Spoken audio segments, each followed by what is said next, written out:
When Jake from the HOA saw me repainting my driveway in a bold color, he demanded I stop, claiming I was violating some arbitrary rules. His attitude was one of an overzealous enforcer trying to push his authority where it didn't belong, and pulling out a taser when I refused. But then, I showed him a side of me he never expected, and everything changed in an instant. But just wait until you hear how that twist led to justice being served, and why Jake's confidence crumbled in the end. It was a calm, sunny afternoon when I decided to give my driveway a fresh new look. I'd been living here for years, and the place had always been mine to do with as I pleased. But as I was carefully rolling the paint across the asphalt, I noticed a car pulling up in front of my house. The engine cut off, and I heard the sound of a door slamming. I looked up, expecting it to be just another neighbor passing by. But it was Jake, the president of the HOA. He stepped out of his car, his face already flushed with anger. There was no greeting, no attempt at small talk, just an immediate charge. His eyes were wide, pupils fixed with an intensity that bordered on fury. Without a word, he marched right up to me.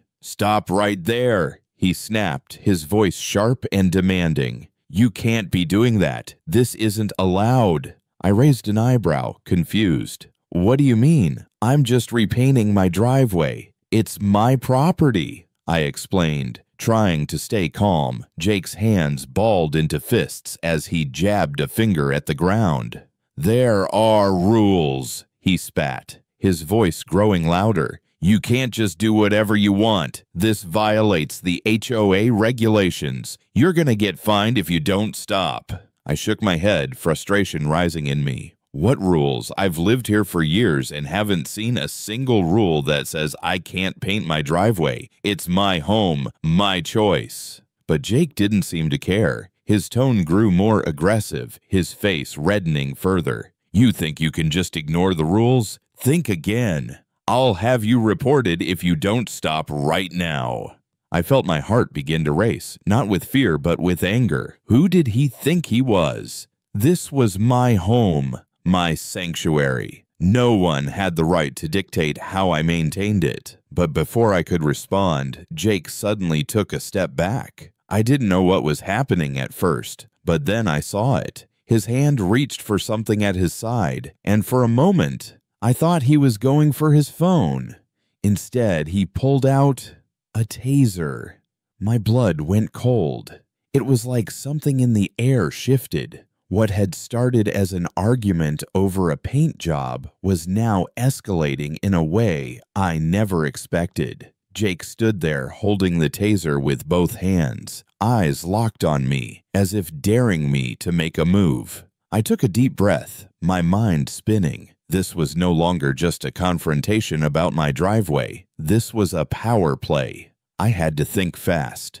I stood there, frozen in place, the weight of the situation crashing down on me. My pulse thudded in my temples like a drumbeat, each thump echoing louder than the last. My hands were balled into fists, knuckles white, trembling with a mix of anger and disbelief. My heart felt like it was racing 100 miles a minute, threatening to explode from my chest. How could he? How could this guy, this self-appointed enforcer, stand here trying to tell me what to do with my own property? His face, red with fury, twisted into an expression of pure disdain, as if I were nothing more than a nuisance.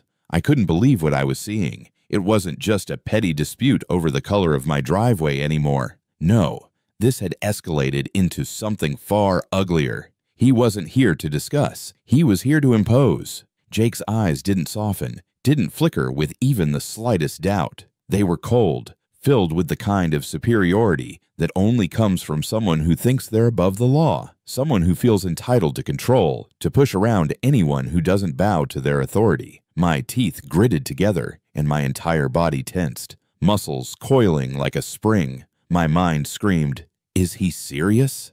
As he stood there, his hand slowly and deliberately drifted to his side. I could see the outline of the taser clipped to his belt, and then, in one swift motion, he pulled it out. The metallic sound of the weapon being drawn was almost like a slap to the face. The realization hit me like a freight train. This wasn't about paint. This wasn't about rules. This was about control. He was willing to escalate it to violence, all over something as trivial as a coat of paint on my driveway. I was no longer thinking rationally. Every ounce of my being burned with a sharp, seething anger. How dare he? This wasn't just a disagreement anymore. It was personal. He was treating me like I was some criminal, like I wasn't entitled to my own space, my own home. The nerve of this guy thinking he could push me around with his little toy weapon. My hands trembled not from fear, but from the boiling fury surging within me. He had no idea what he was messing with. No clue what he was about to set in motion. I took a step forward, my eyes locked on his. I wasn't going to back down. Not now. Not ever. The weight of the moment hit me like a tidal wave. Jake wasn't just some HOA enforcer. He was a man drunk on power, convinced that he could control everything and everyone around him. His self-righteousness oozed from every word, every gesture. He thought he was untouchable, like some small-town king with a crown made of rules no one ever signed up for. But what he didn't know, what he couldn't possibly comprehend, was that not everyone would just bow down. I felt the anger pulse through me, boiling up from deep within, rising faster than I could control. This wasn't just about the paint anymore. It was about respect. It was about standing up to a man who thought he could intimidate people, push them around like they were nothing. I was done being passive, done with his attempts to scare me. I wasn't going to let this slide. With a sharp, controlled breath, I clenched my fists tighter, the muscles in my arms trembling with the force of my frustration. I could feel my body tense, ready for anything, but my mind was laser-focused. I had to put him in his place, show him that he couldn't just walk over me. I straightened up, taking a step forward, my eyes locked on his.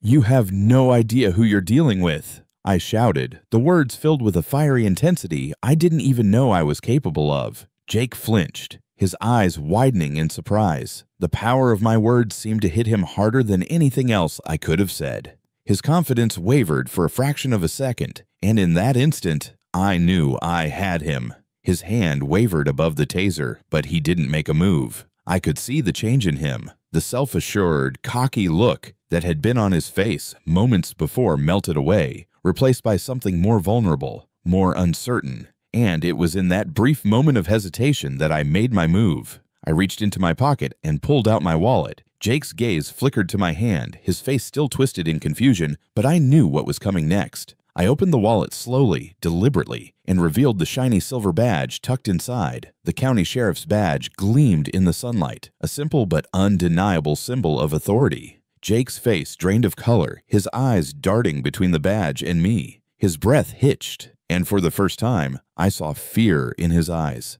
The man who had been so quick to pull out a taser now seemed small, insignificant even. His confidence crumbled like a house of cards, and I could practically hear the sound of it falling apart. For a moment, there was nothing but silence. The air between us crackled with tension, and I stood tall, feeling the weight of my role, of who I was, settle over me. The power dynamic had shifted, and I could see that Jake knew it. He was no longer the one in control. He was the one who had underestimated me, and now I had the upper hand. Jake stumbled back, his movements jerky as he pulled his hand away from the taser, as if the weight of his actions had just hit him. The confident, condescending aura he'd carried with him moments ago was gone, replaced by something closer to shame. He stood there, awkward and uncertain, a man who had been caught in the act of overstepping his bounds. I stood tall, watching him carefully, expecting some kind of apology, some sign of realization that he'd pushed too far.